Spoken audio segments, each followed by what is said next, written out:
Well, good afternoon and welcome to you all. My name is Michael Howe. I'm the President of RUSI New South Wales, and a warm welcome on behalf of all of us. Isn't it a lovely problem that on a cold, windy Sydney day with a train strike, we need extra seats? So thank you very much for coming. Thank you for battling the elements and the unions. I'd like to pay our respects to Aboriginal elders past and present, and in particular to those people from Aboriginal or Torres Strait Island descent who are serving in the ADF or have served in the ADF, and we pay them our respects. I'd like to give you an overview of our program, but only after we've had today's lecture. But could I just point out to you very quickly, please, if you've not seen it, there is a special RAAF 100th anniversary commemoration book over in our library. It is a hand-produced book that dedicates those who served in World War II in the Royal Australian Air Force. If you haven't had a look, upstairs in the changing part of the display of the Anzac Memorial, there is a commemoration of the 50 years since the commencement of the Vietnam War. And if you have not seen that, could I commend that to you? You go up the stairs, it's on your right in the older part. We'd like to say to you, we would welcome your involvement in RUSI. Please tell everyone about it. And could I just say that we have a staff member here, Greg Stevenson, who sits over there. Could you indicate, Greg? He'd love to sell you some of our second-hand books. So please check them out. And I might say we've now introduced that members get access to those books a week earlier than the general public, and 40 of the 60 last books advertised were sold in that period. So could I commend to you as a member, please check when Greg emails out that particular stuff. I'd like to acknowledge that we have a distinguished speaker with us today, Brigadier Ian Langford, and he's accompanied by his ADC, Captain Michael Adams. Not sure where Michael is, but welcome again, Michael. And I'd like to now... The topic is that many of you would be aware that we've announced recently the significant acquisition upgrades of our armour and our artillery, with the upgrade of the Abrams tank and the purchase of some more heavy calibre SP guns. That's the broad topic for today. Brigadier Ian Langford has a very distinguished background, but I'd like to hand over now to Colonel Kim Turner, one of our Vice Presidents.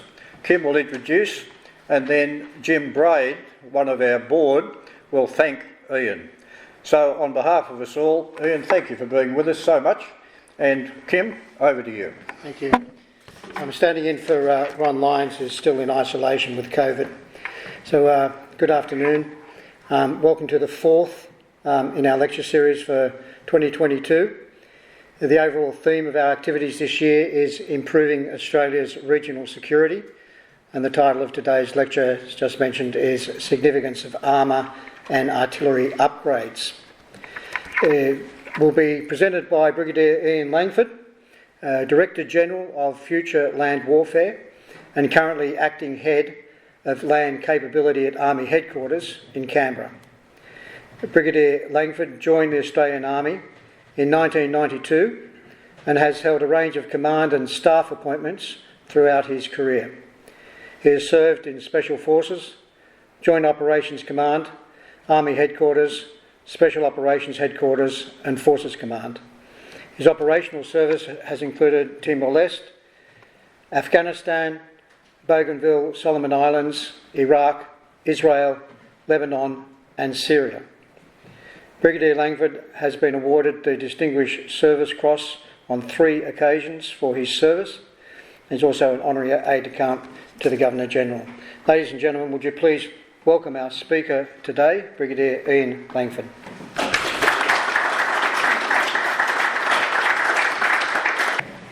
Well, thank you very much, Kim, for that very kind introduction. Ladies and gentlemen, good afternoon. It's a great privilege to be here today. And I firstly want to recognise the esteemed audience that I now stand in front of, your own individual contributions both to service in the context of military service, but also for those that have served the community more broadly, through both volunteer and professional occupations. And I think it's a testament to you all that the facility we stand in today, built on hallowed ground, where we come to consecrate and commemorate our war dead, has been complemented and enhanced by the work that has resulted in the restitution, the rehabilitation, and in fact the reconstruction of what was the unrealised ambition of this memorial when it was first conceived. And so again, my sincere congratulations to Rusi, to the President, to those that were on the committee that has realised such a wonderful place to come here and reflect upon the contributions of those that have gone before us. It's a really solemn place, and for the people of New South Wales, I think it's a testament to what it means to be born in this state, to serve in the military on behalf of the people of New South Wales but also the Commonwealth of Australia, and to know that in the context of that service that you have a place to come and remember. So again, thanks very much. To fellow servicemen and women, and I see someone from the senior service up the back there, again, thanks very much for taking time out today. I'm going to talk for about 40 minutes.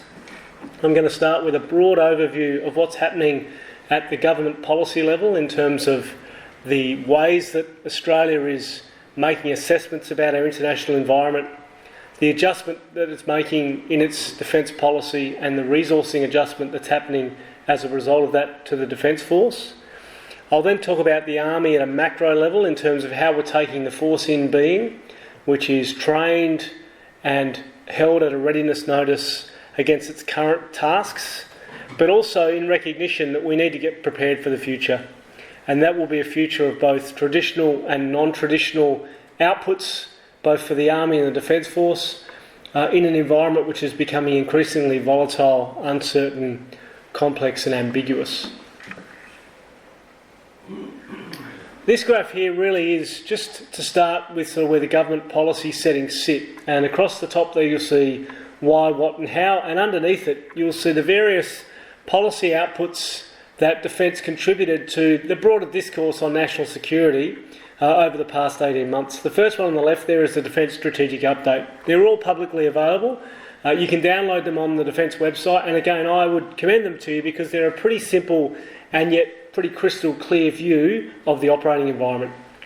The DSU was important because in the context of the assumptions that we have made about national security policy really since 1973, when strategic assessments and white papers became an output of government, we moved away from some of these long-term assumptions as they relate to concepts of security and what that means in terms of how we prepare our forces accordingly.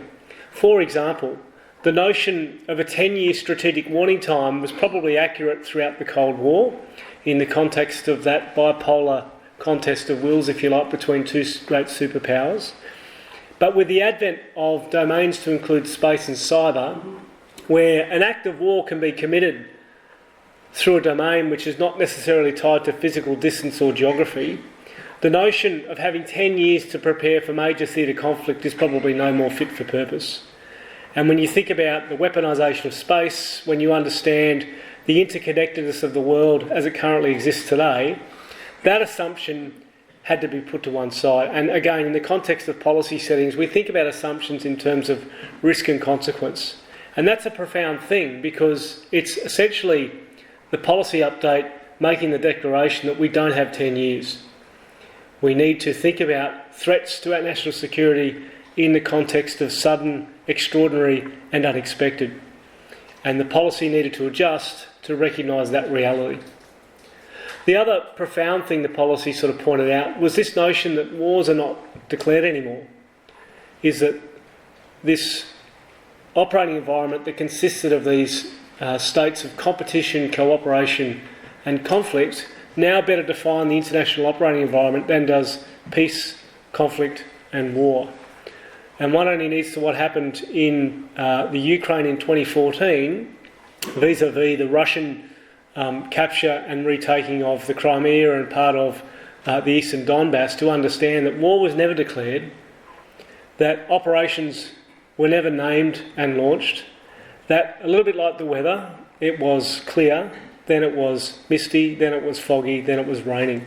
And at some point, you didn't know when the weather went from being dry to wet, but once it was wet, you knew that to be the case. And that's what we're seeing now in the way that the international system is being manipulated by rival nations and rogue states when it comes to conducting military action without necessarily conforming to the laws of war and that long-held tradition that's been around really since the Treaty of Westphalia around war as an instrument of statehood. It gets declared, there are rules and protocols, and that's how war is conducted, and that just doesn't seem to happen anymore. So this policy setting sought to also recognise that, and in the context of that, thinking about our country, we need to think seriously about how we prepare our forces for, again, those contingencies that could potentially be sudden and unexpected. Recognising that, understanding the importance of geography, but also realising Australia's strategic objectives needed to move beyond a territorial nature of defence and an expansion of how we work with friends and allies, this policy also arrived at 3 key strategic defence objectives. And they're really verbs, and it was shape, deter and respond.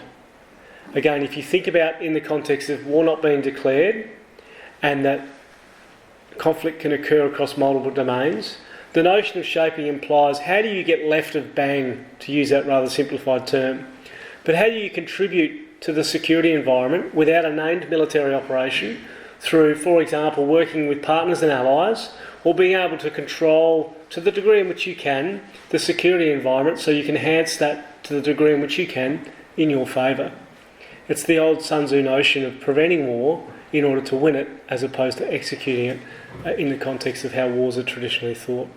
So shape really is a function of how the ADF contributes to being able to control and influence the security environment to our benefit and our partners and allies' benefit, with the overall aim of, if possible, and history tells you it's not possible, but if possible, trying to reduce the likelihood of war. The next was deter. And this really spoke to, again in that policy, the requirement to think about an ADF that is able to do exactly that. How do you create an operational dilemma? How do you take the first mover advantage in a regional conflict? How do you impose your capabilities in the mind or on the will of your adversary to tip the balance away from their likely decision as it relates to the use of military hard power? And for a country like Australia with 24 million people, 8.5 million square kilometres in land, 10.5 million square kilometres maritime, of limited means, being able to deter in a region like the Indo-Pacific comes with its challenges. Because there's always a risk of being out-deterred, and some call it the escalation dilemma. If I turn up with my 3 battleships and an adversary turns up with 4 and you have none left, then you've been escalated to a point of being out-deterred. And so that notion of tradecraft and statecraft as a function of deterrence in the context of how we contribute to collective security really is a challenge that bears thinking about. And then the last is respond. And I emphasise the notion of credible response. And that really relates to when war comes, and in the nature of war, tragically, as a part of the human condition, in the way that we've established the international environment, tragically it is the case, and the 20th century points to that, being the most violent century in the history of humankind. When it comes, we have that enduring responsibility to our people to be able to respond credibly when do so. And that really speaks to some of those priorities when it comes to investment, how we hedge risk in terms of we have limits of capability, we want a standard of living that is commensurate to our society's expectations, and therefore we have to be able to rheostat, if you like, how much we spend on national security without compromising cost of living, but again in the context of sovereignty and self-defence, making sure that they are not compromised in so doing. And so you can see that policy update really does reset the context about how we think about the operating environment, how we might shape, deter and respond with respect to a changing international system, and in the context of being conscious and responsible, noting that we are of limited means and we are a medium power with leadership responsibilities in this region, leadership responsibilities globally, but we are of limited power in the context of others, and it's what I call relational power when it comes to recognising how you offset that through, for example, how you work with friends and allies. So that document's really important because it becomes the strategic context by which we recognise the changing nature and character of the system and how we respond to it. The last two aspects of that document relate to emerging technology, artificial intelligence, robotics and automation, the use of quantum computing, for example, as an offset. So we will never out-brigade or out-division anyone in the region. We're just not that in that game of thinking about warfare in that force overmatch context. But traditionally, it's been the intelligence of our people, their creativity, the richness of our society that's given the ideas and the innovation that have achieved that kind of offset or overmatch that's been decisive in the context of our military contributions. And again, that document really does preach to the need to be able to attract and retain our best and brightest people to be able to build the defence force we need for the future.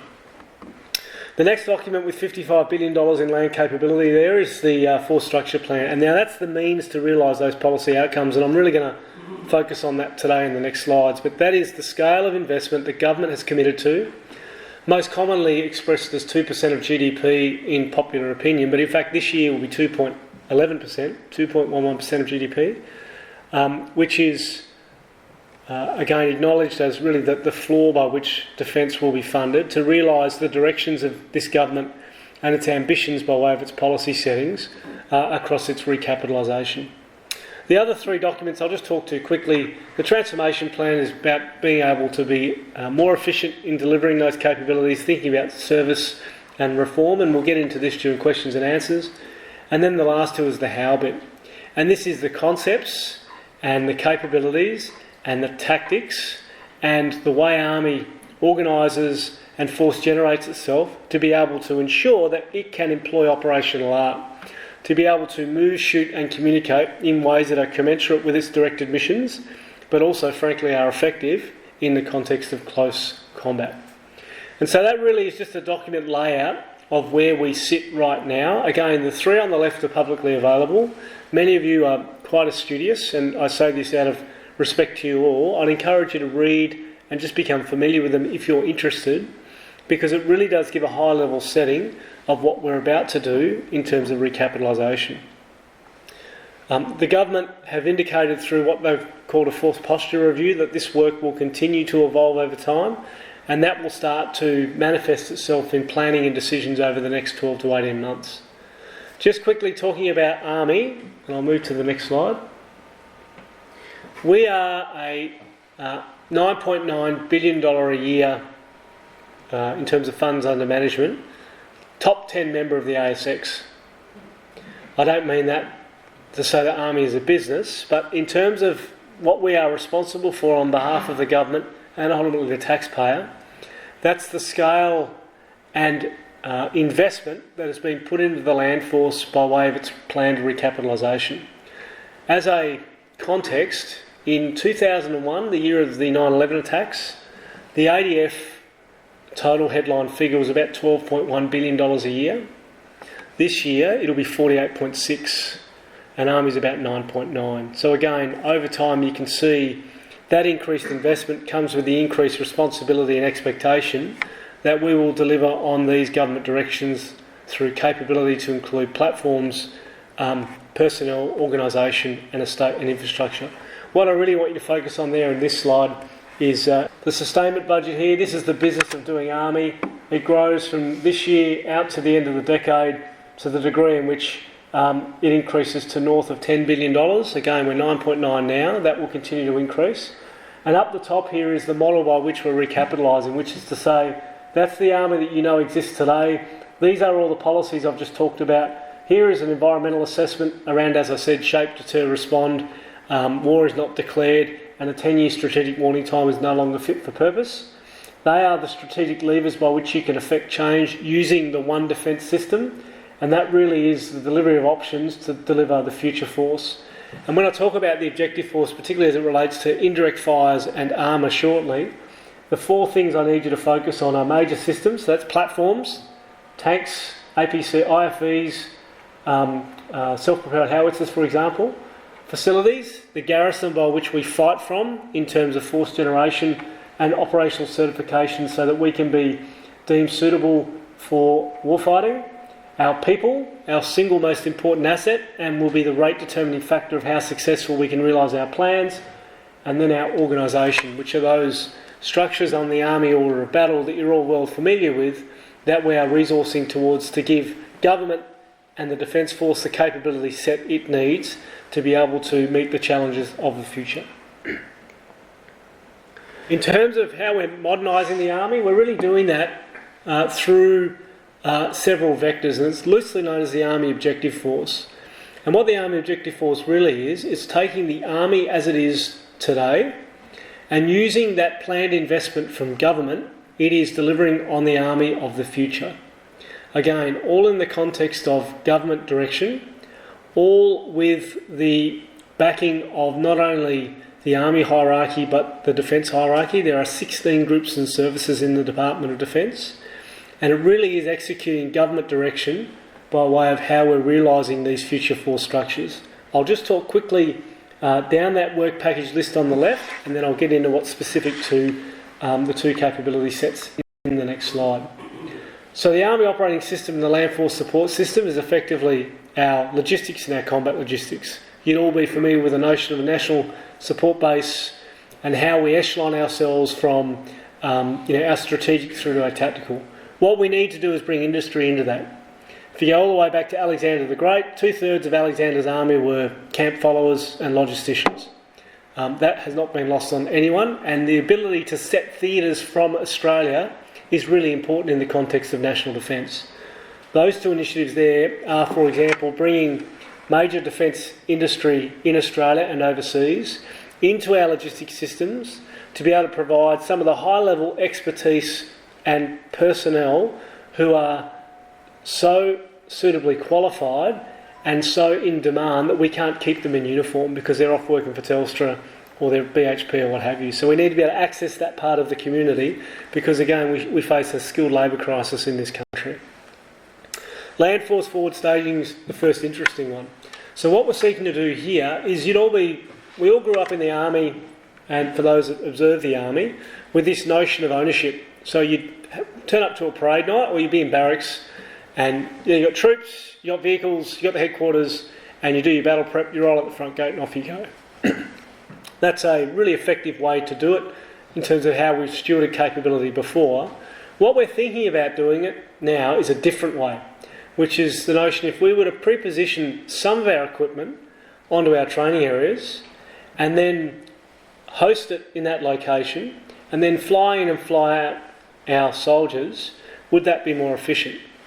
And I would say to you, if you lived in Darwin and you exercised in Coltana in South Australia, like the 1st Brigade's been doing for a long time, your training cycle looks something like this.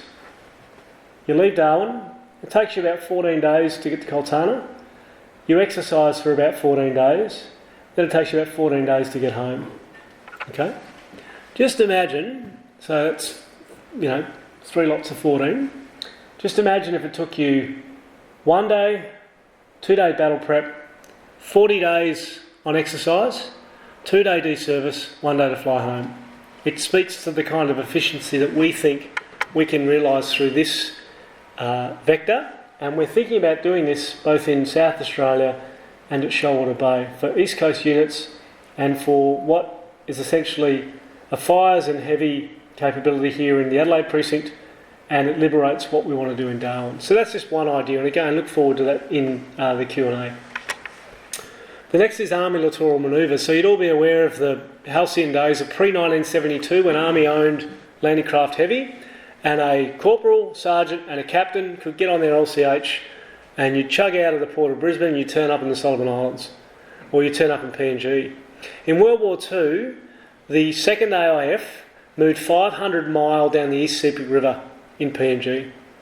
Wonderful cape, 800 kilometres. We want to return to that level of power projection and that level of independent mobility across the littoral seam as part of our modernisation. And so the littoral manoeuvre focus is about right-sizing our manoeuvre systems here in Townsville as it relates to reinforcing our joint amphibious system, but then also thinking about what does power projection look like from Darwin.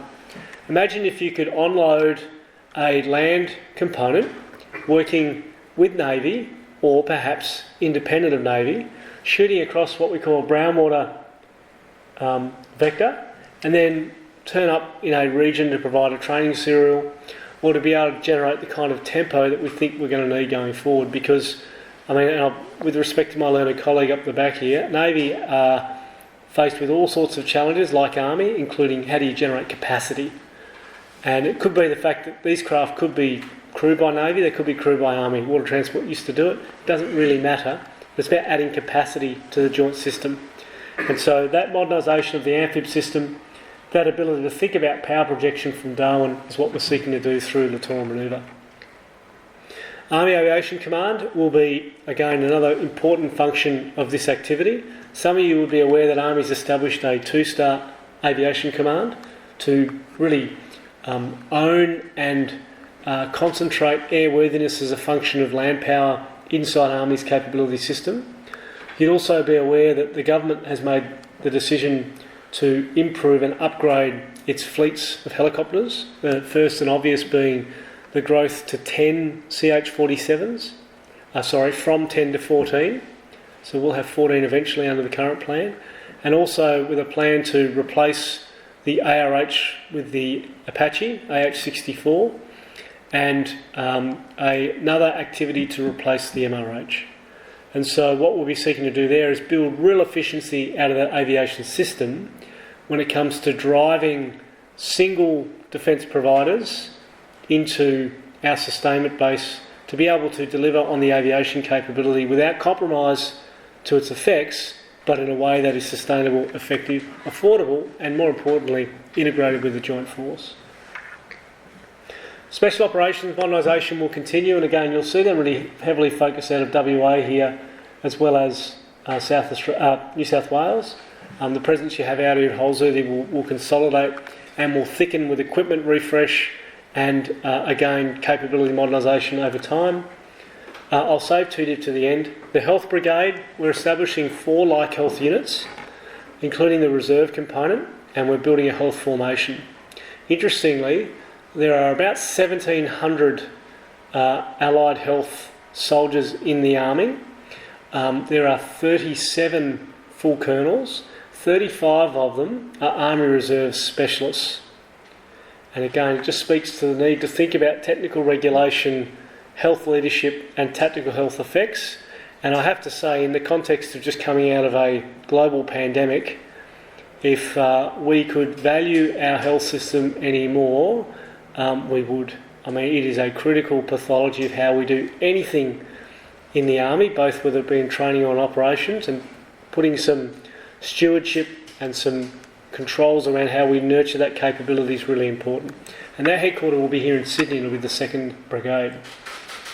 Intelligence and information warfare really is out of southeast Queensland. For those that are interested, about 32% of the full-time force comes out of southeast Queensland.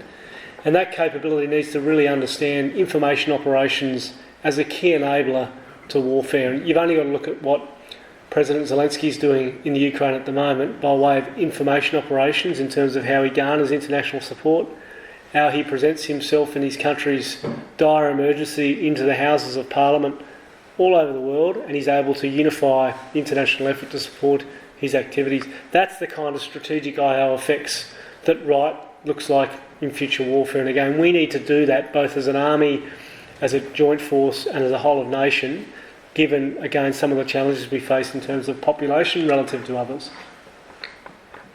The Fires Brigade, I'll talk specific to that shortly, so we'll hold that point, but essentially it'll be concentrated out of the Adelaide precinct. And the Combat Brigade restructure, again, I'll talk to shortly. So they really are the change vectors that Army is aiming to deliver on between now and 2030. Remember, it's funded by the Force Structure Plan, it's directed by government, and it's consistent with policy. Now, again, it will need to inform the Force Posture Review, and that will be the overarching guidance that the government will evolve its policy settings with. But we're confident in the context of delivering on the future Army that this is what an option that will enable that to occur. Okay, moving on to what you'll be interested in, and this really is a laydown of our armoured, our land combat vehicle system and what we're doing by way of replacement. So I'll talk you through this and again we look forward to questions and answers. So the first I'll talk about is the Combat Reconnaissance Vehicle. So we are acquiring and introducing into service 211 of those. They're being built in southeast Queensland, and they will be the replacement of the ASLAB and will provide that traditional armoured cavalry role that many of you would be accustomed to. Main battle tank, we have an upgrade program for that. It'll deliver the M1A2 SEP V3 version of the Abrams tank. The fleet size will thicken beyond its current state, and again it will be enhanced by combat engineering vehicle capability to include bridging, ploughs, dozers, and the kind of obstacle breaching and manoeuvre capability that modern close combat forces require. And again, that will be M1 chassis and will start to deliver into service in the next 2 to 3 years. Self-propelled howitzers. This is a new capability for Army. It's the AS9, built by Hanwha in Geelong in Victoria. A regiment of that system will be delivered into the Army by about mid-decade, and that really does complete the close combat function of that armoured system. So every soldier, be they a combat engineer, an armoured fighting vehicle crewman, an infantier or an artillery operator, a JTAC, a commander, a logistician, a recovery mechanic, will all be under the same level of protection in relation to how you build that close combat system. By way of capability, this is the most significant armoured system that we've had in our Army since our armoured division in 1944. So in terms of its weight and its expectation, we put a lot of faith in this system as it relates to meeting the challenges of future operating environments. The infantry fighting vehicle, this will replace the M113. This is going to government as we speak. It's subject to a live tender process, but in terms of what it seeks to acquire, it's up to 450 infantry fighting vehicle, tracked and turreted, to replace the M113. And again, that will see it delivered into service before the end of the decade. The ammunition, artillery ammunition resupply vehicle, all the other echelons, this is all the combat engineering systems. You can see build to a level of capability that we have not had, as I said, outside of major conflict, but will be world leading in the context of that system as it's delivered. And it's worth thinking about the fact that the Bradley replacement in US Army is still some years off, and like the Air Force, so from F-35, KC-30, C-130, C-27, C-17, F-18 Growler, all the way through, like that in our armoured system, it'll be fully recapitalised. What we're thinking is it's up to 3 battle groups, and one of the places we'd like to focus on in terms of being able to generate that capabilities is that land forward staging concept that I spoke about earlier. Being able to position some of this equipment on training areas, being able to drive simulation of the system from home station and build efficiency in that context. This really reflects what's on the model here. So that's Coltana as it relates to where we want to sort of focus the system. That's Shoalwater Bay, which would be the other. There's your transit time between Townsville, Brisbane, Adelaide, Coltana. Okay, the School of Armour remains out of Catsea, Victoria, and it also enables other parts of the Army to access and train off that facility. For example, if we're doing protected mobility, manoeuvre activities, or if we're doing special operations, rehearsals or what have you. And so you'll see, again, a much greater emphasis on how we pre-position, how we force generate, and how we use things like heavy rail to move many of our systems around the country. Moving on to our combat brigades, one of the things that we are in the process of activating is a redesign of what currently sits in Darwin and what sits in Adelaide. You'd all be aware that it's predominantly the 1st Australian Brigade there in Darwin with the RFSG, but we'll concentrate on the 1st Brigade. And we have an element of 1 Brigade in Adelaide, being namely 1st Armoured Regiment, 7RAR, 1446 Squadron and 1 CSST, as well as the 9th Brigade, which is the Army Reserve Brigade in Adelaide that also includes units like 1027 Royal South Australian Rifles and 3rd 9th South Australian Mounted Rifles. What we're thinking about is consolidating, or goose egging if you like, those systems in Adelaide underneath the 9th Brigade and Army Reserve Brigade. So what I'm talking about there is 1st Armoured 7RAR and those other ancillary units becoming a direct command unit of 9 Brigade. And right-sizing the 1st Brigade with its protected mobility systems to think about being perhaps more expeditionary as it relates to things like the littoral operations system that we would like to introduce into the northern part of our country. So really that tidy up, sort of tethering that line there, gives you a brigade of capability, albeit it is specialised in ways that are different from Plan B Sheba, but so are the rest of the brigades in 2 Div, for example, and that's not a bad thing. And the opportunity really to consolidate in South Australia and really think about how we want to focus attention as it relates to our Land 400 systems and being able to demonstrate a unit of capability on a directed notice that is world's best practice. And again, it's a tidy up in terms of you've got a centre of excellence, you can drive efficiency into that system, and you can again shape and deter by way of having a credible capability. Next point is the Fires Brigade. So if you ask me what will visibly transform the Army, it will be this capability system. So we're replacing the RBS 70 system as we speak with Land 19-7 Bravo, which will introduce what is known as the NASAMS system into the Army. Those facilities are being built now in Adelaide, and they'll be delivered as part of that project across the next couple of years to give the ADF that close air defence capability that it will then build out on in terms of what a theatre system might look like going forward.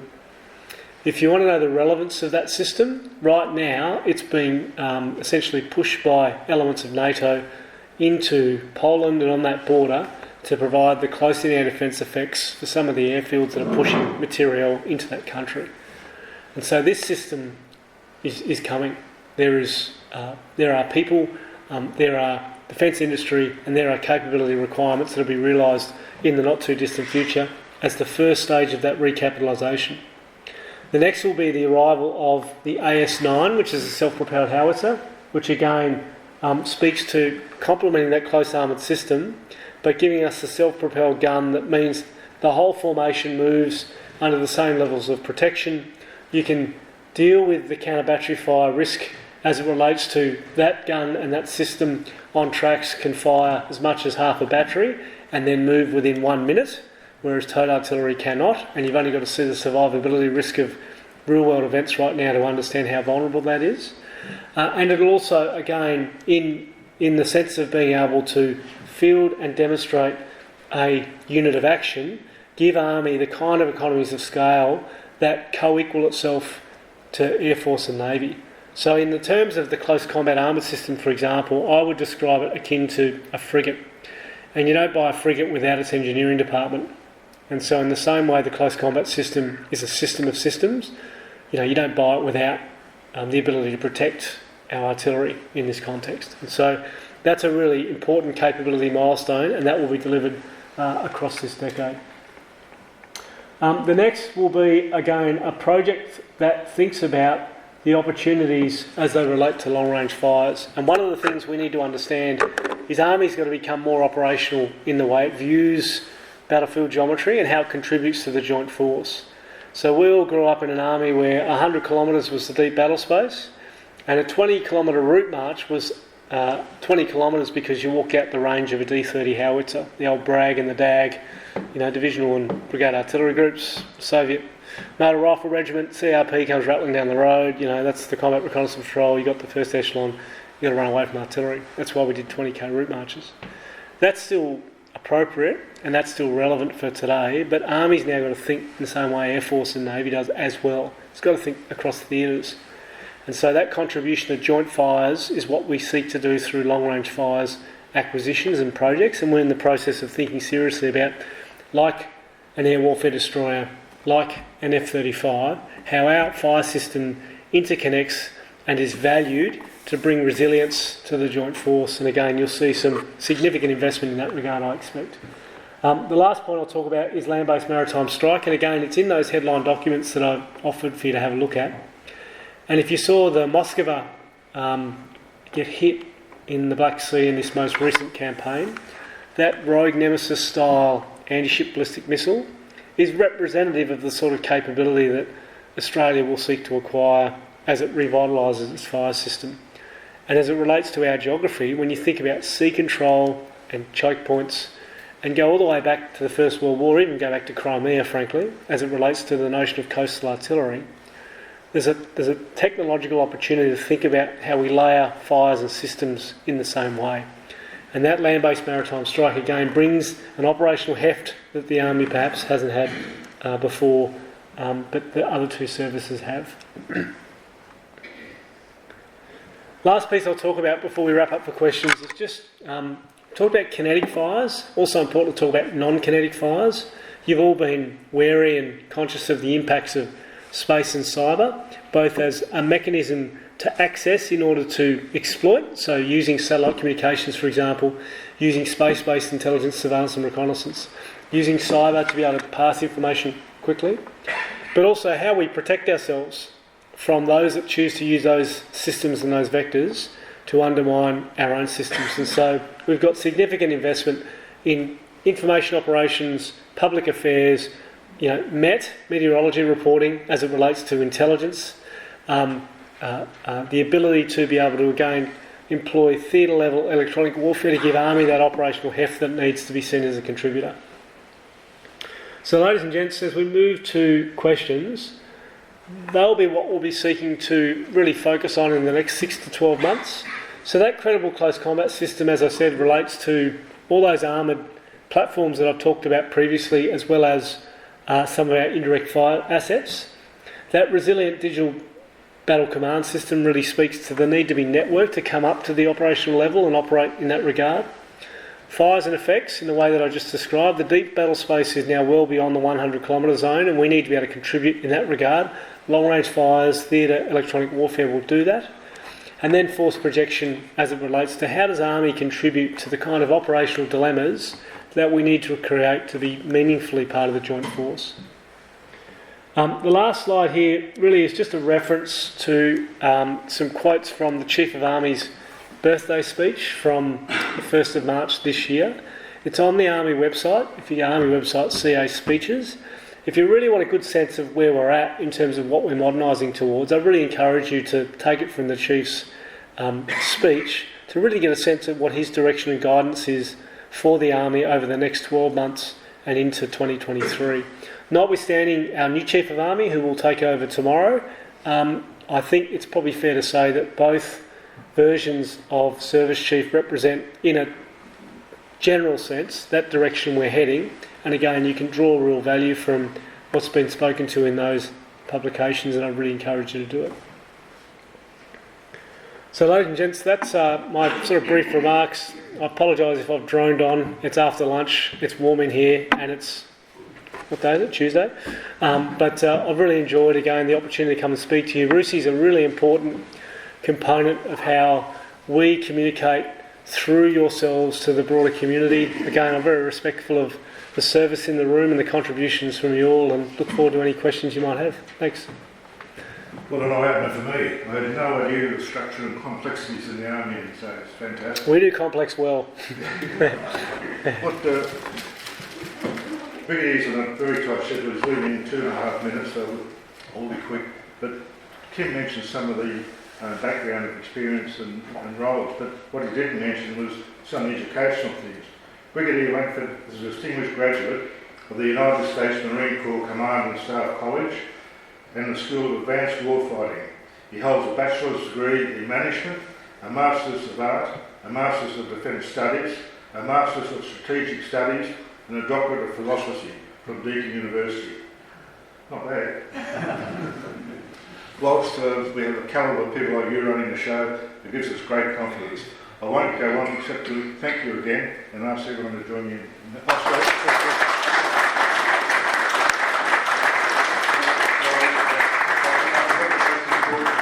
our title, which has been previously selected as read. That's wonderful. And an honorary membership for the wow. ensuing 12 months. Thank you. And of course then we send out a renewal notice to you.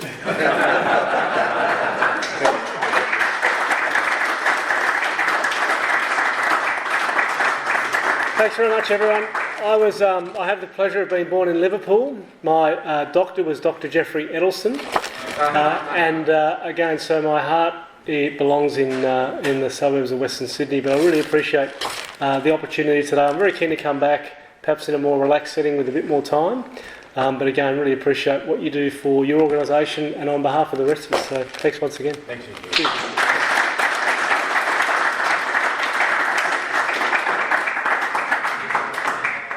Folks, Ian has to catch a plane back and he's departing now, so again thank you so much, and I hope you make it in terms of getting the plane.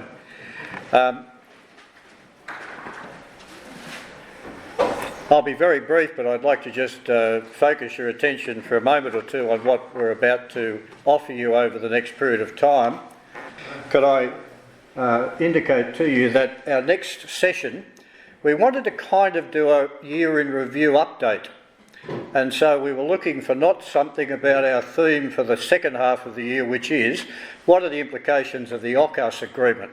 We'll resume that, but we've got a distinguished speaker who is the Chief Executive of the Defence Industry Network, and he will be speaking to us under the broad umbrella of, could you give us an update about how you see things going at the moment? So although the notional topic is he'll talk about the Defence Industry Network, the actual briefing that we've asked him to speak to is, could you kind of take a big picture view, give us what you think the update is and where defence support industry can assist. Would you notice that we then go back to looking at the implication of the AUKUS agreement, and a major component of AUKUS is artificial intelligence, and so we have a session on that. And then we are developing an increasing partnership with the University of Newcastle, and one of the cyber security specialists from the University of Newcastle will give us the September address. But again, the theme of those sequences is, tell us please what the AUKUS agreement means, what its implications are as best we can understand them. On the 19th of August we have a birthday, and the board will be discussing either very soon or later than today whether we'll have a celebration deliberately or not, but at this stage we're discussing that we'll have an afternoon tea here. We'll basically celebrate our birthday, and we'll give you a chance to have a proper look at the Anzac Memorial. Many of you come in and don't really have the opportunity to get a behind-the-scenes brief. I'm organising an event which I hope will get DVA funding for, that on Saturday the 3rd of September, some of you would be aware that I'm a senior member of the Historical Aircraft Restoration Society. We've got approval from Field Force Command to land our Huey helicopter Vietnam era and put it on display for the day on Saturday the 3rd of September. The two pilots served in Vietnam, and it'll be a good, what I'd call, commemorative feature. And we'll also, if we get the funding, have a flyover of the two Caribou, the two C-47s and the Grumman tracker that we operate out of Albion Park to commemorate as well. Could I draw your attention to the 22nd of November, which is the scheduled date, which we believe at this stage will occur in the Parliament House Theatre, which will be an international dialogue focusing on the challenges of the South China Sea. Please keep an eye out for that particular event. That's our aims. Thank you for helping us. But before tonight or today, so I'd like to particularly recognise and thank, because he's up the back, the services of Phil Wood as our office manager for the last year approximately. Phil is remaining with us and in fact is an active tour guide for the Anzac Memorial. On behalf of all of us, Phil, thank you very much for your period of service as office manager. We really appreciate it, and we wanted to acknowledge that service. Could you just join with me in thanking Phil?